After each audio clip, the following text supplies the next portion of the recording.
আপন মানুষ বোঝা বড়ই দায়, আপন মানুষ চেনা, আপন মানুষ বোঝা বড়ই দায়। স্বার্থ ছাড়া হয় না কেহ কারো আপনজন, সুখে থেকো ভালো থেকো করব না বারণ, বুকের ভেতর কষ্ট জমা সবাই রে বলতে মানা।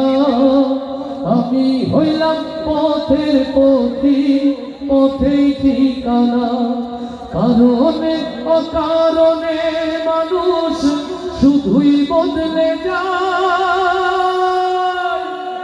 শুধুই বদলে যায়। আপন মানুষ চেনা, আপন মানুষ বোঝা বড়ই দায়, আপন মানুষ চেনা, আপন মানুষ বোঝা